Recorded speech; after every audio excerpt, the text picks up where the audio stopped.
Hey, what's up? So I was just thinking about interstellar travel, space travel to other star systems, space travel in general.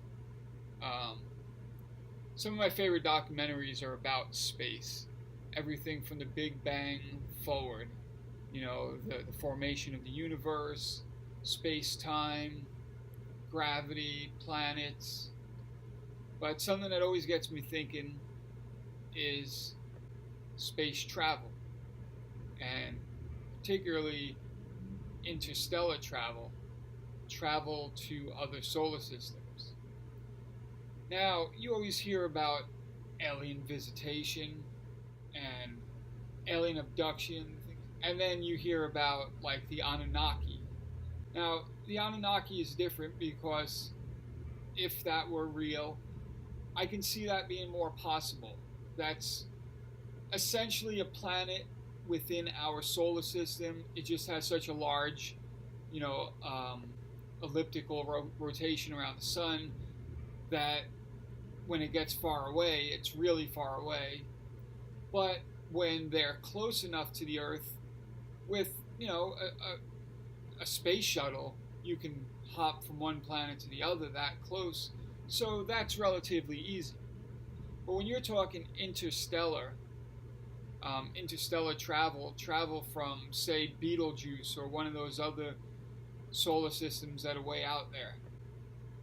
Because we know, maybe other than the Anunnaki, on planet Nibiru, whether or not that's true, that's not the point.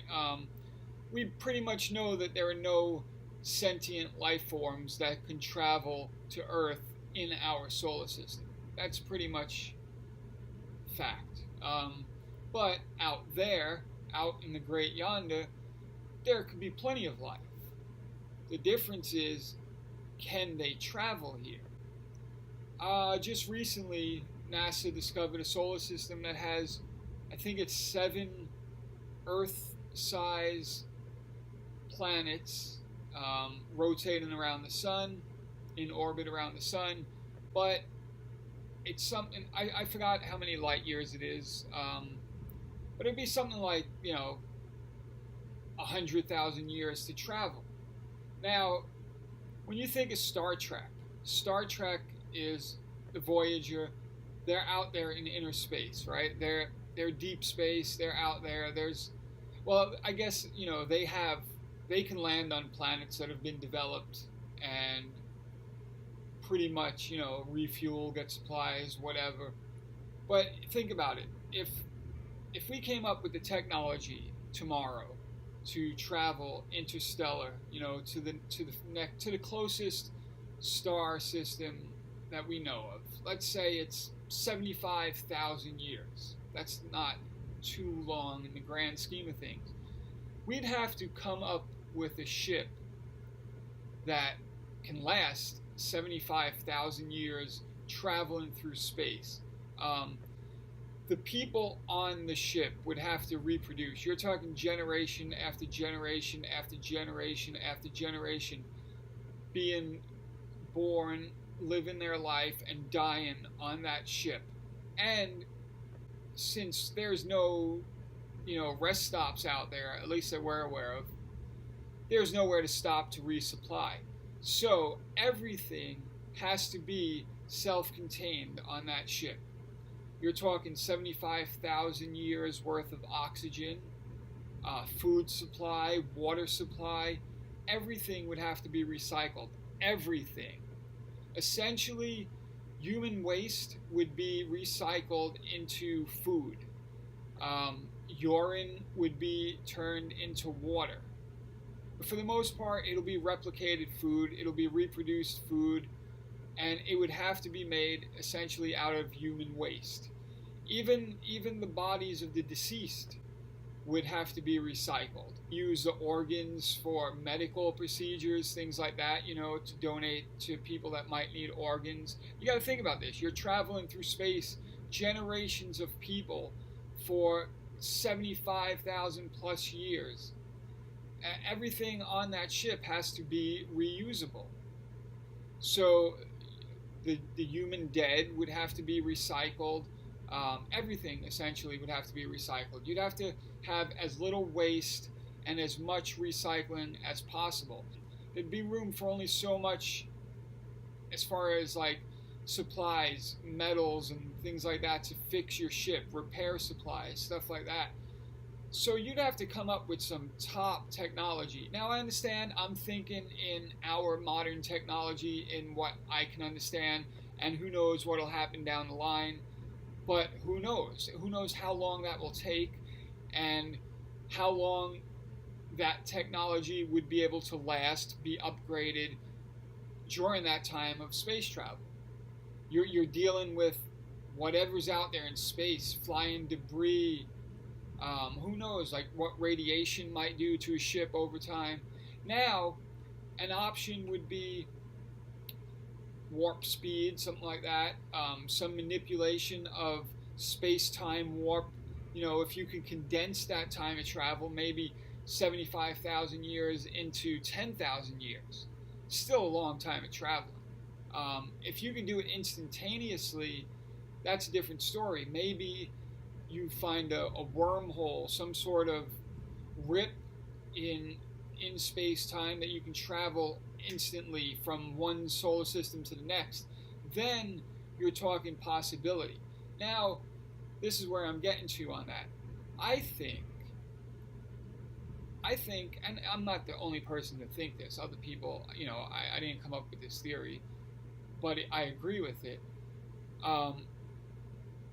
Space travelers, things that we see that I've never seen, unfortunately, I would love to, a UFO, but maybe when we see a UFO, just like when we see a ghost, an apparition, it could be a glitch in the multiverse. It can be a universe that is aligned side by side with us that we generally don't interact with, but maybe every once in a while there's a wave that touches, and when it touches, that's when you see an apparition, a ghost, or a flying, an unidentified flying object.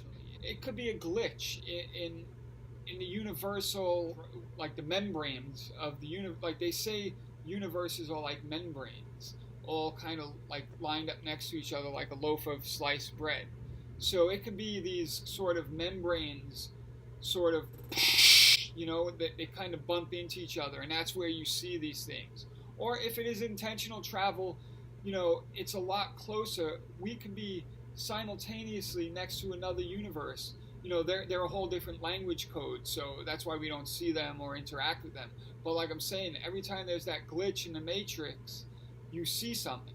Maybe the people on that wave of, on that dimension have figured out how to make it happen on purpose. So maybe they are trying to interact with us in some way or another.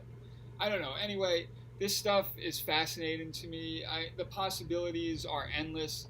The idea of thinking about interstellar travel, the kind of technology it would take, the kind of time it would take, whether or not other beings from other dimensions are traveling here, or if they are interstellar travelers.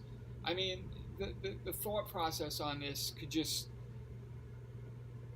hours and hours of conversation and pontificating over this subject. Anyway, I had that on my mind. I hope you found some of that interesting. If you did, comment below. Let me know what you think. If you agree, disagree. If you have any other ideas or opinions on the subject. If you've come in contact with a UFO, if you've been abducted by a UFO, I'd love to hear about that. Leave your comments, subscribe, like the video, share the video if you think it's worth sharing, and check back for more. Oh, hey, great. While you're still there, I just wanted to briefly say this channel, not only am I going to use it as a platform to express my ideas on current affairs and whatnot, topics that interest me, but I also want to use it as a venue to show off some of my artwork. So I figure, since I just spoke about space travel, outer space, all that good stuff, and I had this painting that I did of an alien space girl, I figured the subject matter makes it appropriate for the video. So this is a piece that I worked on towards the end of last year. This sort of kitschy looking space alien girl. She's got, you know, that old style one suit silver jumper on, the ray gun, and she's got the universe as a backdrop. Custom made frame. I don't know if you can see all the sparkles and stuff in there, but that's all custom built. Everything's made here in my studio.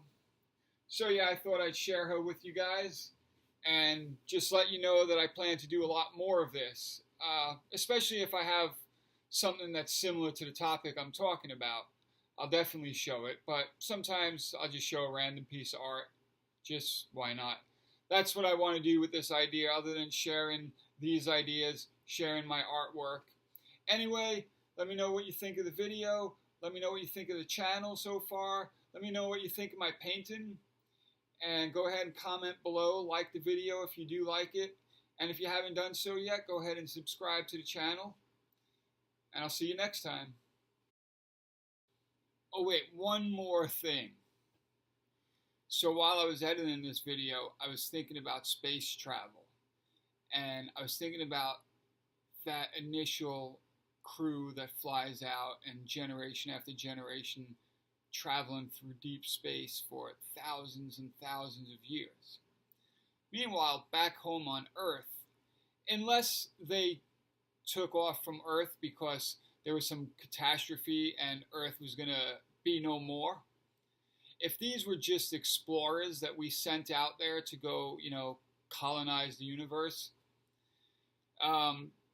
back home, while Earth is still happening, technology would actually be advancing exponentially the way it does now. I mean, think of technology 10, 15 years ago compared to now. So think, once we hit the next level of technological advances, once we get to like AI and things like that, where, you know, information is just going to explode. I mean, technology is going to explode. So now we send this ship out into space and it's traveling for thousands and thousands of years. But, you know, it's still got thousands of years to go before it reaches its destination. Back here, meanwhile, we create an even more advanced technology that essentially is able to send travelers now from that time to a further destination, say the same destination that the other travelers are off to, way faster, essentially leapfrogging them. So while those people are out traveling through, you know, the vastness of space for thousands and thousands of years, the evolution at home grew so much that we were able to pass them right by and get to our destination faster. So when those people finally do make it to the destination, instead of being the first humans essentially to make it there, there'll already be people there. There'll already be a civilization waiting for them. Imagine how they'll feel. Imagine like all those generations of people essentially just live their life on that ship for however many thousands of years, flying through, thinking that they were going to be the first people to, you know, make it to a planet other than our one in our solar system. So that's something to think about, and that's something I was thinking about, and I just thought I'd throw that on to finish this video off. Anyway, yada yada yada. If you like it, comment below, subscribe to the channel, and I will see you next time.